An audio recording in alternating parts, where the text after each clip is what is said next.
then we'll wind it down. So let me just say this. Looking good, looking good. Now, in some Lucas, you might see on this.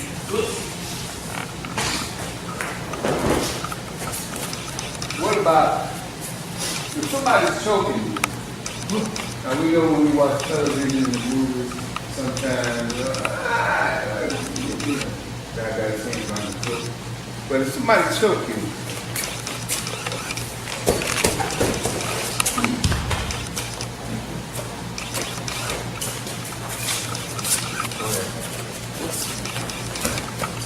choke.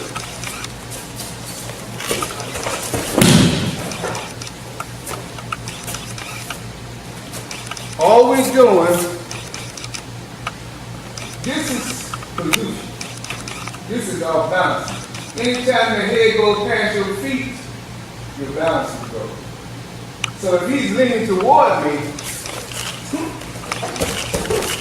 and I make that turn, that's what he's doing. I'm just having his wrong side.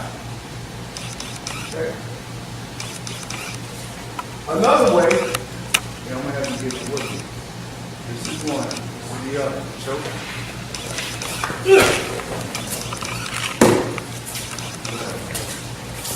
Choke.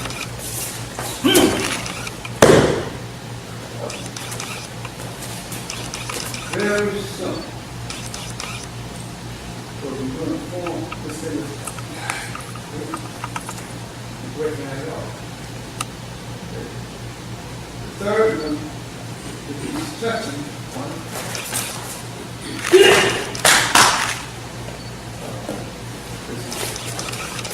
If you stretching one, we here be carried. You grab the fingers. Okay. Stick with the basic technique. Okay. But if you wanted to go into cute, stand cute. That is movement. This is getting rid of it.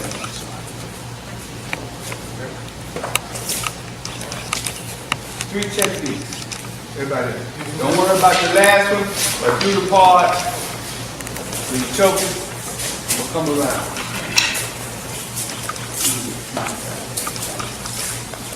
Trying to choke that neck, walk away. More out the neck, the easier it is. So,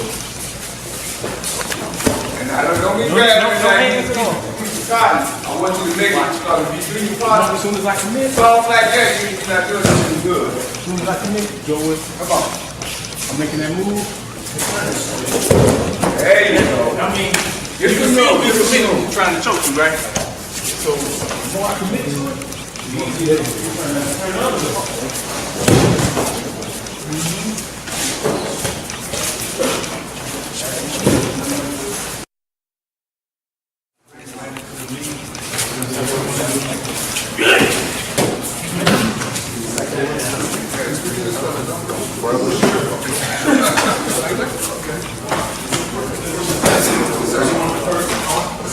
Don't go that. Don't go down with it. Don't go down.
Yeah, one hand, give it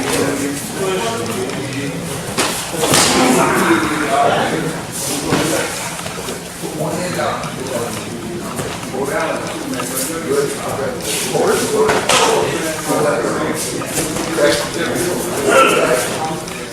Good.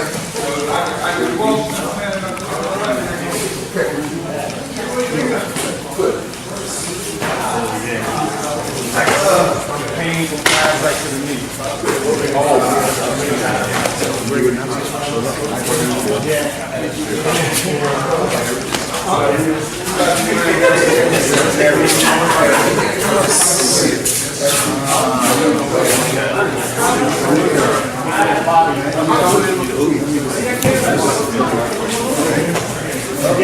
right, 1 minute.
We're having papers passed out to you concerning our last section of this workout. And I have Hansi with me, Hansi Coburn, Yossi Malcolm, and we're all going to sit down and we're going to discuss something, and that's how we're going to end this class. And I want to get everybody's input to have possible. And everybody sit down for a minute, too.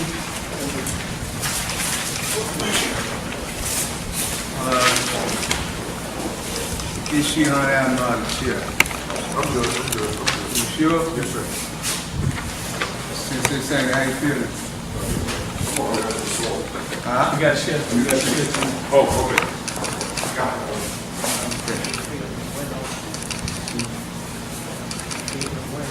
You feel that weird? Excuse me, cold?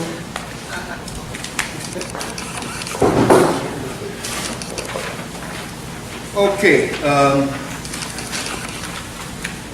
first of all, the book on the back, Propaganda, is a very, very good book. Okay? And when you read that book, you'll find out how we have people in this society using propaganda techniques to control your thinking. And you'll find out that it's not geared toward one particular person or one group. It works better in masses of people. Because if you have a very large group of people, they influence one another.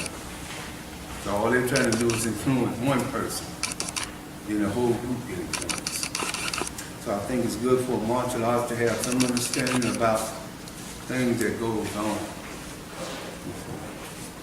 And how we're still being economically exploited, politically disenfranchised, all kind of crazy stuff still going on. So we need self-defense on that level. So I'm going to start off reading Psychological Warfare and Conspiracies Within. And then I want to hear you. You know, I'm not just reading. I want to hear what you think. And I want to be on the camera. Okay. I think this is the most important part of our workout. Matter of fact, somebody else start reading. Psychological Warfare and the Conspiracy Within by Denson.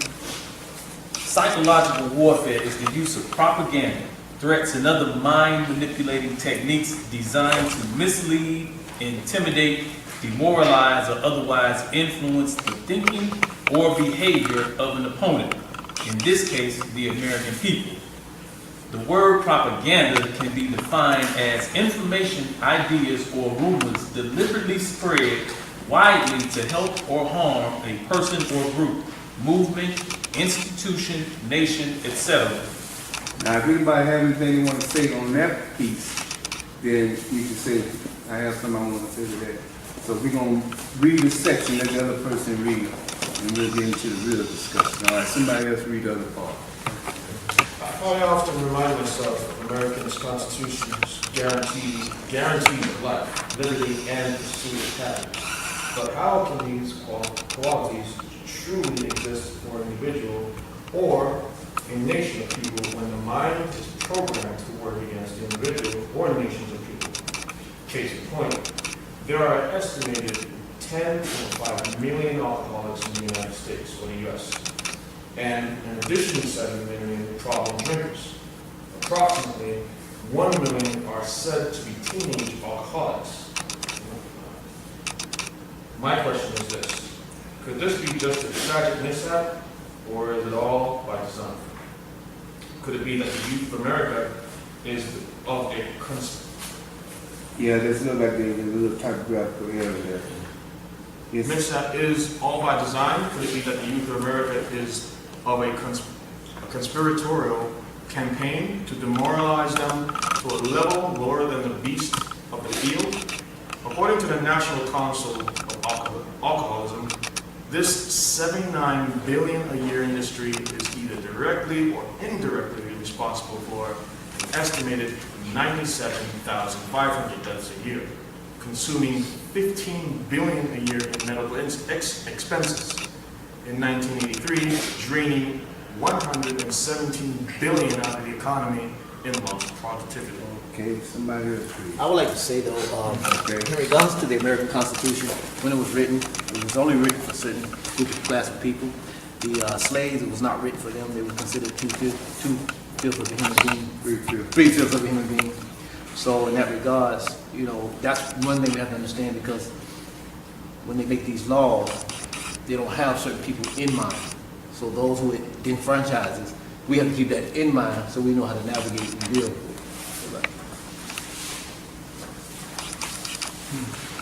Okay, see, that was a good point. But it definitely wasn't for us.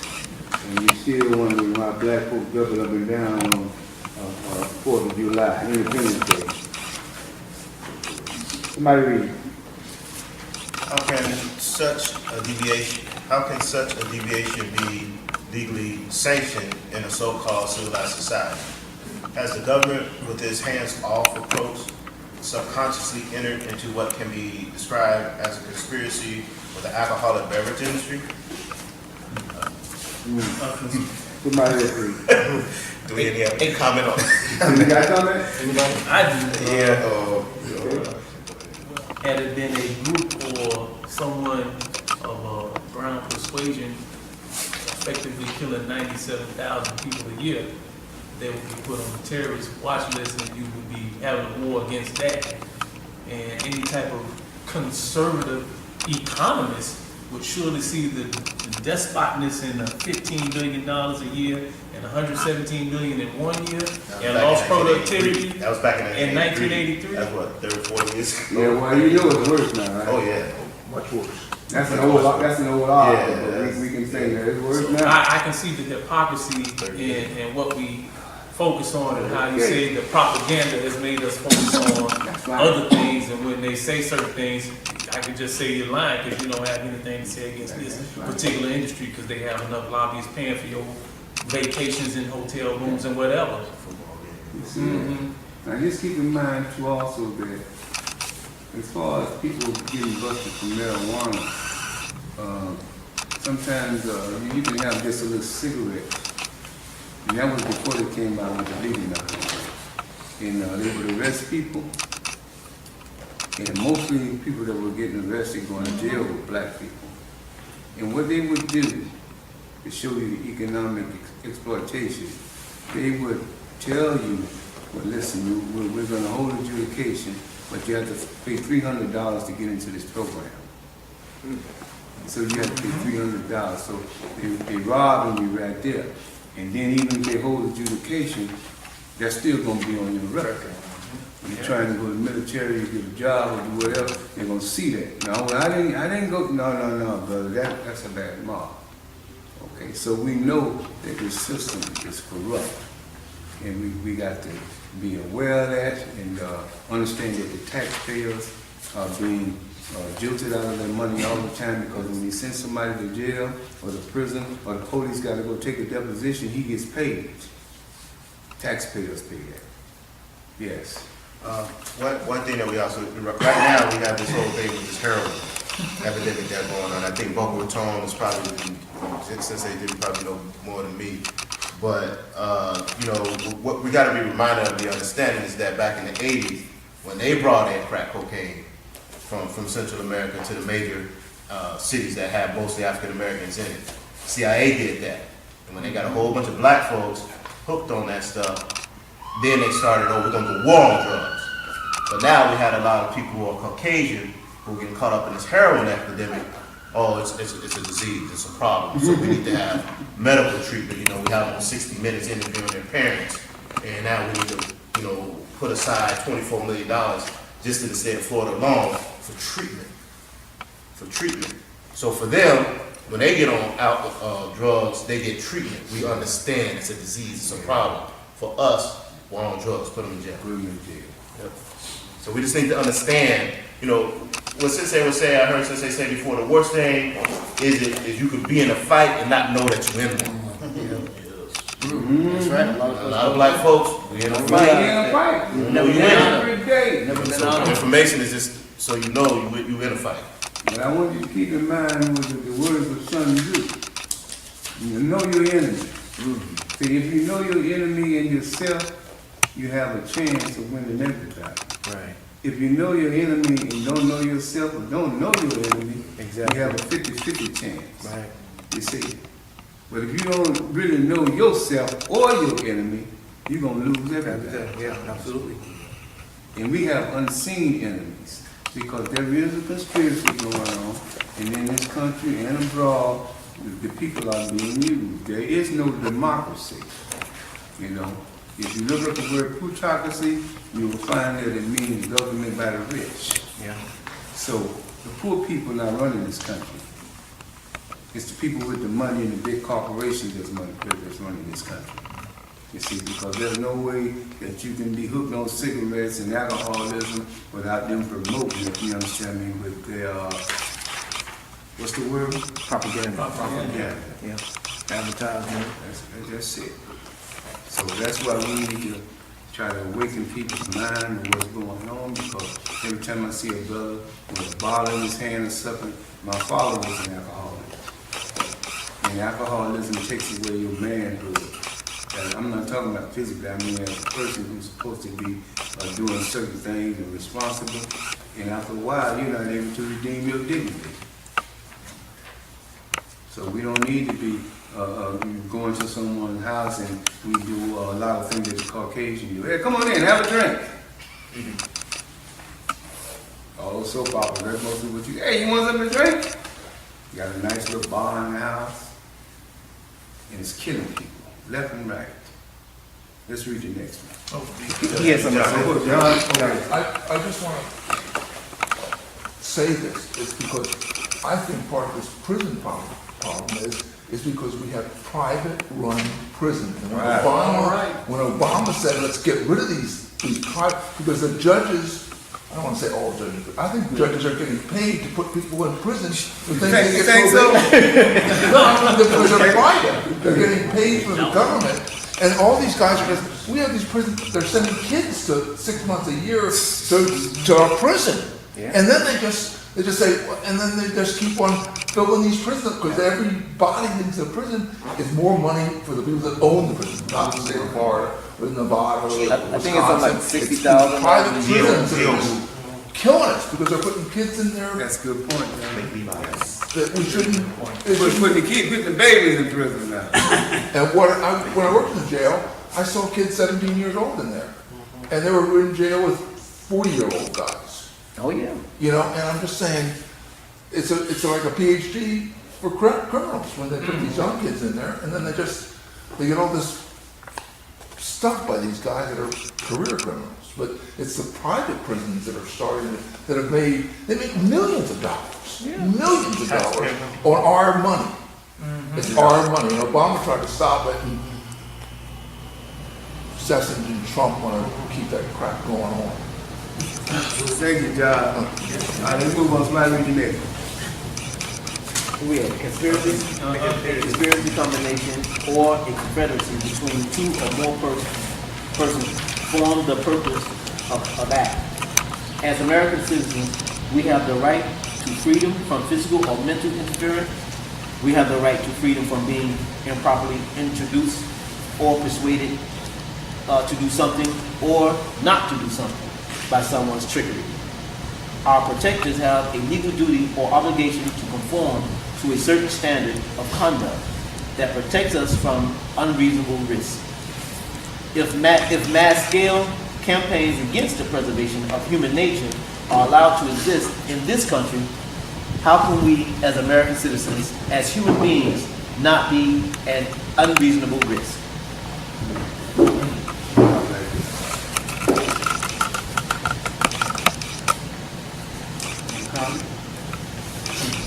Read the next one. The strategic planning of the propagandists, the spreader of mind-enslaving information, has resulted in the use of subliminal advertising which is aimed at the subconscious level of awareness. The goal is to induce consumer purchasing while keeping consumers unaware of the source of their motivation to buy. Case in point, many people are dying due to the years of smoking cigarettes and drinking alcohol. Just recently, have the corporate profiteers from the tobacco industry been called to be accountable for their mind-manipulating murderous schemes. People are now suing and winning legal battles against those who have waged psychological warfare against society, against the nation. According to the United States Supreme Court, no crime is greater than treason, and this is because it threatens the very existence of the nation. Black's Law Dictionary defines treason as a breach of allegiance to one's government. This is usually done by giving aid to the enemy and helping them to overthrow the government. In my estimation, there has been a serious breach of allegiance on the part of government and those peoples who have matriculated into colleges and universities for the purpose of gaining an education or miseducation and using it to further dupe the public. My question is this: why in this so-called free society is bondage of the human mind and spirit the order of the day?